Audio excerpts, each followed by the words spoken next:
Huh.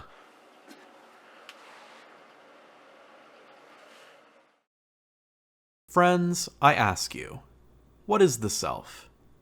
Enlightenment philosopher John Locke posited that the self was born from experience, that individuals were born as tabula rasa, or blank slates, to be chiseled by memory and reason.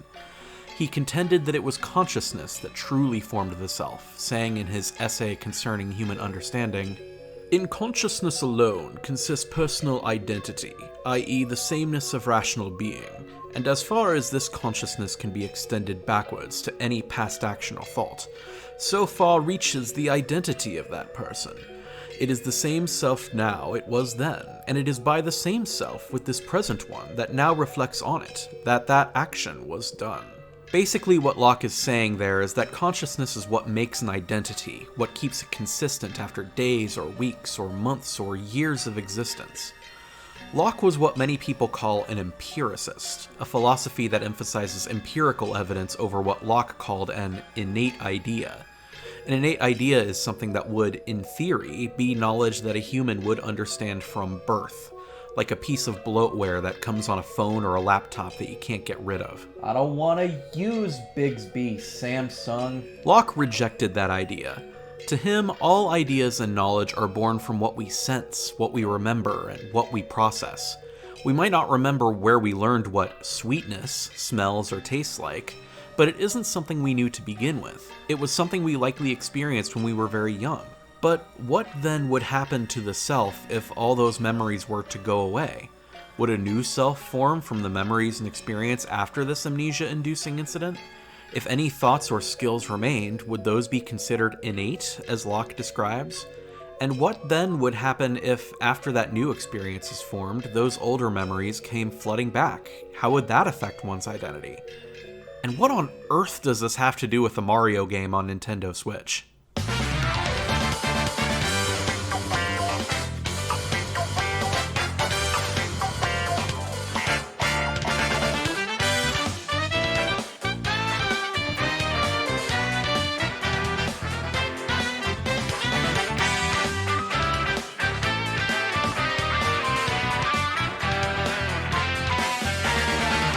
So let's get one thing off my chest. Holy heck, there's a new good Paper Mario game in 2020. Praise be to the heavens! Anyone who's been following my channel for... Wait, has it really been 4 years since I vented about Mario and Luigi Paper Jam? Wow, time flies. Anyway, I'm a fan of this series. Paper Mario 64 was the first game I ever beat, and Thousand Year Door is a game that left a strong imprint on my gaming and writing sensibilities and sense of humor since I was like 11. Super Paper Mario was good. Sticker Star and Color Splash, we'll get to them shortly. What draws me to this franchise and its many spiritual successors isn't necessarily its gameplay loop or its combat, it's the way it uses its comedic and cute exterior to belie deeper and more human themes of companionship, acceptance, loss and mourning, fan possessiveness, love and its relationship to nihilism, non-violence and RPG trope deconstruction, and so on. Yes, I know Undertale is more so based on Mother than Paper Mario, but shush, I've talked about this before. That an RPG handles themes like these is nothing new, of course. Final Fantasy IX was talking about nihilism long before Super Paper Mario, and Moon was talking about RPG trope deconstruction almost 2 decades before Undertale made headlines doing the same. The catch with Paper Mario and its successors, though, the secret sauce, the je ne sais quoi, was that these RPGs target children and use art styles and properties rooted in children's entertainment. They have something to say, even though they are almost all designed as though they might be someone's first ever RPG. A child's first RPG, in my case. Even though they are designed as though they may be someone's first exposure to the genre, they don't talk down to that audience. Their characters and stories can be just as deep or resonant as any Final Fantasy or Tales of game, if not sometimes more so. And this goes deeper than just having funny writing as well. These games can often frighten or depress just as often as they make you laugh. The Shadow Queen and Photoshop Flowey still haunt my dreams, and Super Paper Mario's villains almost seem cut out of a Shakespearean drama. However, as fans are wont to fight about, things changed for the 4th and 5th entries in the Paper Mario series itself, Sticker Star and Color Splash. Sticker Star released for the Nintendo 3DS in 2012 and represented something of a departure from the series. Now, Paper Mario departing norms wasn't anything new. Super Paper Mario also represented a total genre shift after all. Said Makihiko Nagaya, Origami King's director, "We're always trying new themes each time, so we don't prepare a massive quantity of any particular material to keep. We aim to just get the right amount of material we need each time. No more, no less." Sticker Star, however, marked a departure from story conventions as well as genre conventions. While the gameplay shifted to a disposable sticker system, which I will not comment on at length in this video, it stinks, the story became less of a focal point. In an Iwata Asks on the game, Taro Kudo, a former Super Mario RPG designer who was in charge of the direction and script of Sticker Star and later Color Splash and Origami King, stated, "I originally saw it in a way that's similar to Miyamoto-san. Personally, I think all we need is to have an objective to win the boss battle at the end of the game. I didn't think we necessarily needed a lengthy story like in an RPG. Instead, we looked at the characteristics of a portable game that can be played little by little in small pieces and packed in lots of little episodes and ideas. I always did like putting in little ideas, so I actually enjoyed it." I should clarify. According to Kensuke Tanabe, a producer on Sticker Star, Miyamoto famously stated at the start of the project, "It's fine without a story. Does it really need one?" And, as much as possible, complete it with only characters from the Super Mario world. This severely hamstrung the kinds of stories that they could tell in the series, and it showed. In contrast to the varied characters and personalities in previous games, Sticker Star and Color Splash feature relatively indistinct Toads as NPCs. Sticker Star has a pretty bare-bones Bowser kidnaps Peach kind of story, and while Color Splash features the mild twist of Bowser being controlled with this weird evil black paint stuff, the basic premise is still Mario rescuing Peach from Bowser. Color Splash has, well, I'll charitably call it an undercurrent of class struggle both among the Toads and among Bowser's minions, but it's rarely utilized as a story beat outside of the occasional joke, and a single cutscene on a train where Mario's morality is questioned, which isn't really brought up again in-game. Point is, these games were light on story. Some people dug this. Many people, myself included, didn't, and there are at least 2 unproduced drafts of this video where I trash on Color Splash at length, but in the wake of Origami King's relative success, I don't think that's worth it anymore. So, how did Origami King change this? Well, it didn't as much as you would think.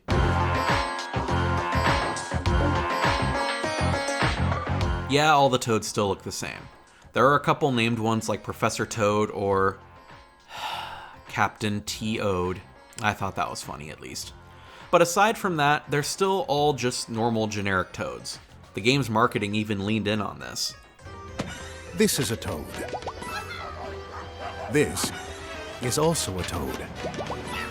And, yep, you guessed it, a Toad.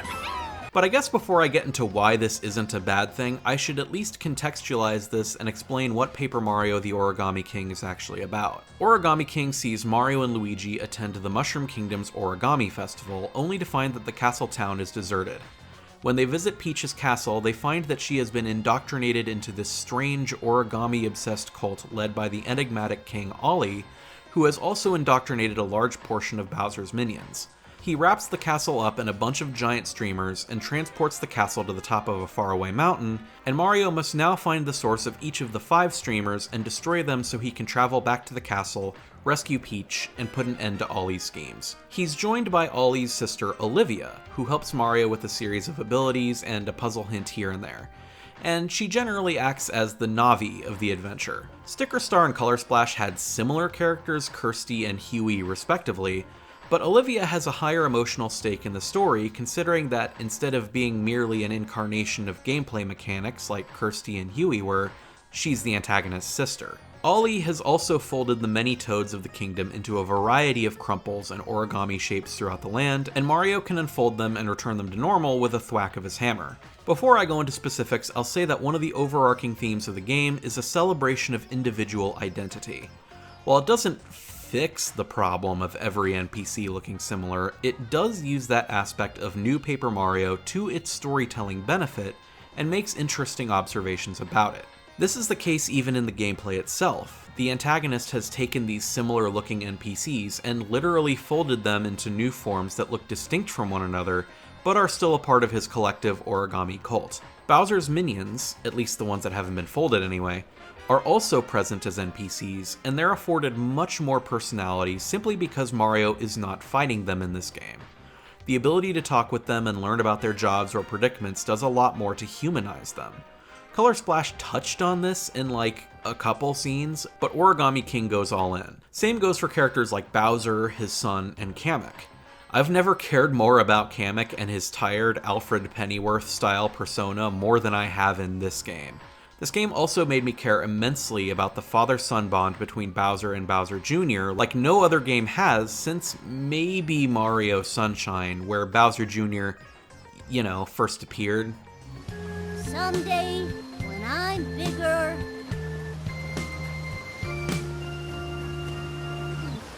I wanna fight that Mario again. That's my boy. Well put, son. The Royal Koopa line is as strong as ever. Wow, early Mario voice acting sure was a thing, huh? Anyway, Origami King's wrinkles, literal and otherwise, combined with other spoilery elements that we'll shortly get to, help the game have its own sense of identity in a way not seen since before Sticker Star.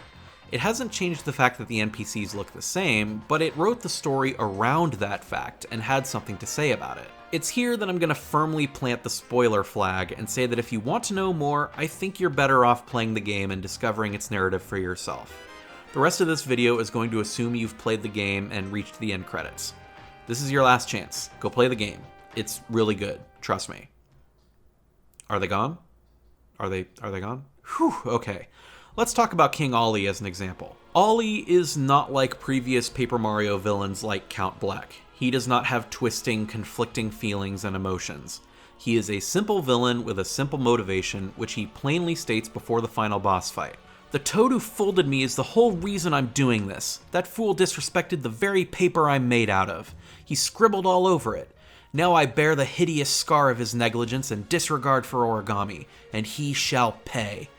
If you've seen one toad, you've seen them all. They're all the same to me.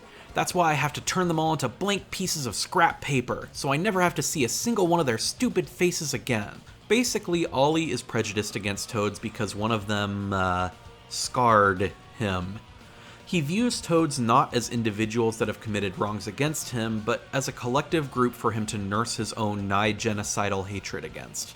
The discourse surrounding Paper Mario as a franchise recently obviously lends a fascinating wrinkle to this. Many on Twitter have posted this screenshot with the "lol, he's an old Paper Mario fan" joke, but I don't think this is as simple as intelligent systems pointing at fans on the internet and saying, "Hey, this is you," like they did in Super Paper Mario. After the final fight with Ollie, he begins to consider the origami craftsman not as a toad that's similar to all the rest, but as a creator. He asks Olivia to read him the scribble, and it's actually a very sweet message. It's not an outright redemption arc, but it's a final acknowledgement that his "they're all the same to me" line of thinking was wrong-headed and led to horrible consequences. It integrates the complaint that the toads all look alike into the narrative itself and anchors King Ollie's character development into it. So now that we've established how Origami King's reams of similar-looking NPCs help its narrative, it's finally time to talk about the star of the show.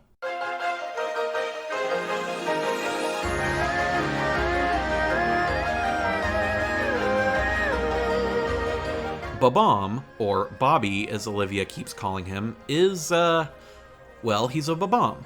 Mario and Olivia meet him early on at the beginning of the Blue Streamer chapter. He's lost his memories, and Olivia proposes that he join the team on their quest so that he can gain some new memories. He acquiesces after a little bit, and he accompanies the team as they move through the Autumn Mountain and Shogun Studios parts of the game. After saving the park and seeing a fireworks display and celebration, everything comes back to him. But before Bobby can tell his new friends, Olivia gets crushed under a boulder, and Bobby wistfully looks into the distance, knowing what he must do. Flee the scene and move on to a completely different area. Wow, I thought at the time, laughing. Jerk move there, buddy. Mario and Bobby go to a cruise ship in the Great Sea, and after a boss with a papier-mâché blooper, Bobby lays it bare. Bobby and his identical-looking Bob-omb rads saved up for a VIP room on this cruise ship, but during the cruise it was attacked by the aforementioned blooper. While defending the ship, his friends perished, but his fuse was knocked off and he drifted to shore having lost his memories. But thankfully, he left a separate fuse that he kept as a keepsake from a lost friend in the VIP room, and after Mario grabs it, they take it back to the boulder, and Bobby uses it.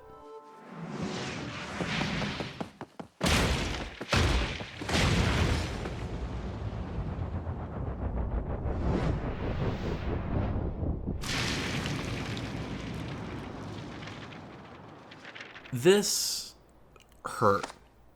A part of that is because the game makes it hurt. The game lingers on the death for a solid amount of time. There's a small subplot where Olivia is too sad and full of grief to move, so you have to find a way to lift her spirits. You even get to talk to Bobby's ghost for a hint. And beyond that, there are some points where the game reminds you of Bobby's existence in subtle ways, at points where his absence is at its most noticeable.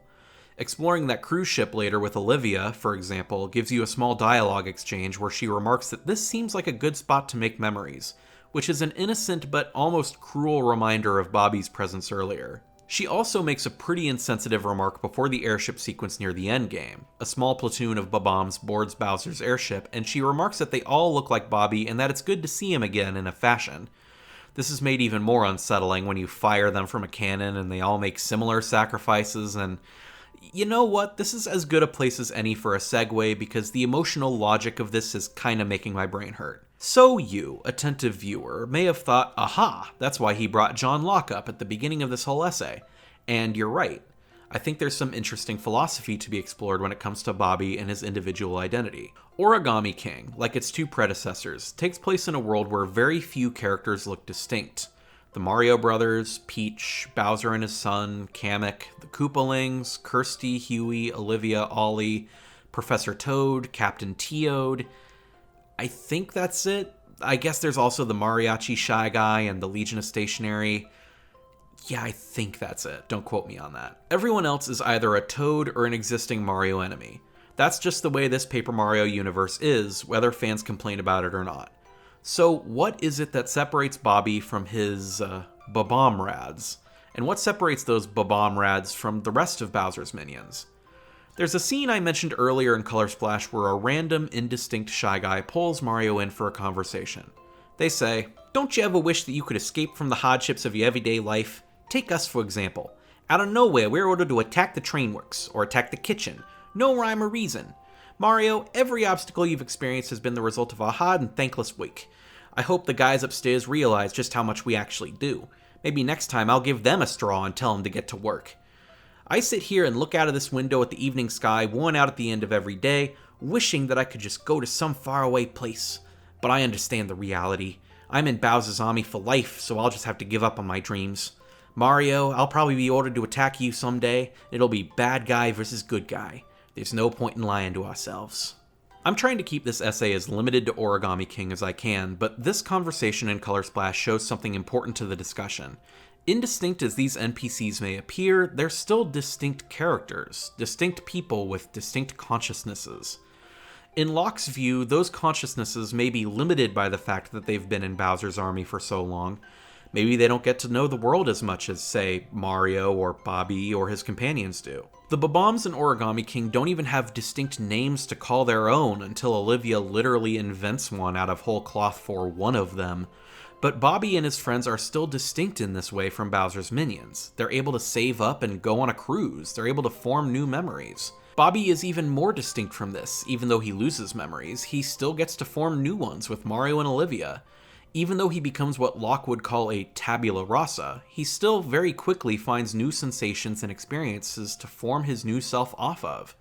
And when his memories come flooding back at Shogun Studios, they combine with his old memories of his comrades to form a new outlook on life, and a new purpose. And this isn't a rejection of a collectivist outlook either. Even with his new and old memories, he still chooses to sacrifice himself for the greater good of the world and for his friends. Bobby effectively becomes a new person over the course of the game. He cherishes the memories he's made with friends new and old, and he still chooses to sacrifice himself like his brethren before him. Now, would this be something considered an innate idea? After all, Bobby is a Bob-omb, and most Bob-ombs tend to, well...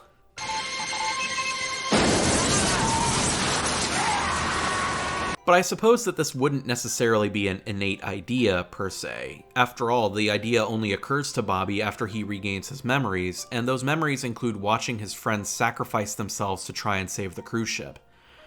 And it's also considerable that Olivia does the same thing at the end of the game.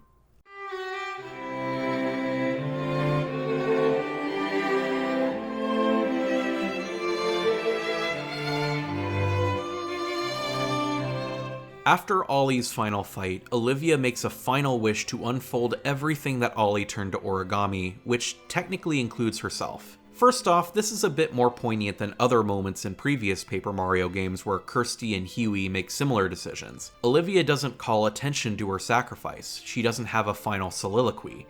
She just makes the wish. But Olivia's decision is informed by Bobby's actions earlier in the game. It's set up. Olivia was a being that was literally folded into existence from paper, like Ollie was.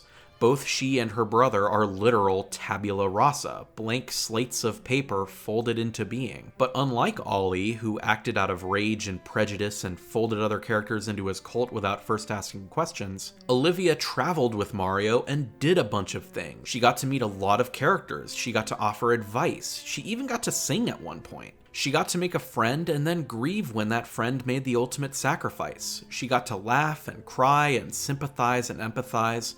Over the course of the adventure, she got to run the gamut of human emotion. This is what informed her worldview and led her to make her final decision. And perhaps that's what Origami King ultimately wants to touch on, even though all the toads and NPCs look the same. We're all still people. People with consciousnesses, with memories and feelings, people who have been informed by our experiences, our joys, our fears, and our sorrows. I've thought a lot about this game ever since finishing it. I doubt that Nintendo intended it to hit as hard as it did, for it to make the emotional impact it did at the time that it would come out. I made an entire other video essay about Watchmen earlier this year with a similar takeaway, that all of our lives are precious, and that it's a tragic waste beyond measure to disregard them for profit or political gain. Is it really such a surprise that I walked away from Origami King with that mindset only reinforced? Origami King's ending is similar to other Paper Mario games. Mario and Peach stroll the locale, NPCs celebrating another fight well won, as Peach's familiar victory theme is arranged in the background once again. But here, there's a tinge of melancholy in the musical arrangement, of sadness and grief, of loved ones lost, of tangible sacrifices made to maintain whatever passes as the status quo. And we, in real life, outside of the universe of Paper Mario the Origami King, we didn't get to maintain whatever passes as a status quo this year. I've grieved everything from habits, to jobs, to important political figures, to loved ones, to the memory of society and stability, the death of an age that no longer is. There's nothing wrong with holding on to those memories and cherishing them, learning from them, remembering the people and friends that used to, or may still, make your life better. Because, in the words of another Paper Mario, despite everything, you're still you. And if you're watching this, then chances are, you're still here.